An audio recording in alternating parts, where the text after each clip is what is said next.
Est-ce que votre groupe sanguin vous rend plus ou moins susceptible de contracter la COVID-19? Une étude à ce sujet sème la confusion. Cette étude réalisée par un groupe de chercheurs chinois a porté sur une cohorte de 2173 individus ayant contracté le nouveau coronavirus dans les villes de Shenzhen et Wuhan. En somme, en collectant des données sur leur groupe sanguin et en les comparant avec les types sanguins dans la population générale, les chercheurs ont constaté chez les personnes infectées une surreprésentation des patients de type A et à l'inverse, une meilleure réponse immunitaire des patients de type O. Mais attendez un peu avant de vous inquiéter ou de vous réjouir, car quelques bémols doivent être soulignés.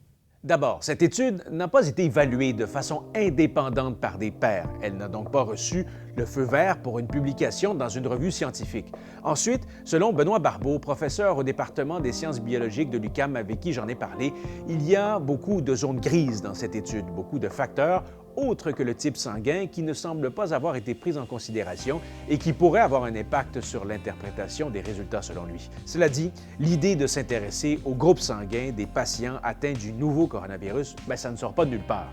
Les liens entre le virus du SRAS, qui a sévi, on s'en rappelle, en 2003, et sa prévalence chez certains groupes sanguins ont déjà été démontrés dans une étude bien connue dans la littérature médicale.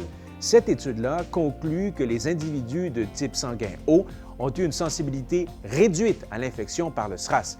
Mais malgré la parenté entre les deux virus, le SRAS en 2003 et le coronavirus en 2020, il faudra absolument attendre la validation des résultats s'appliquant au coronavirus actuel avant d'affirmer quoi que ce soit sur son impact sur les différents groupes sanguins.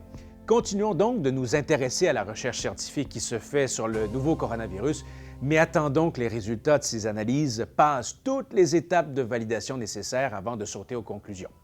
N'hésitez pas à consulter mon article à ce sujet sur notre site Web et si vous avez des doutes sur les conclusions d'études portant sur la COVID-19 et le virus qui la cause, faites-nous signe par courriel ou via notre groupe Facebook. Salut!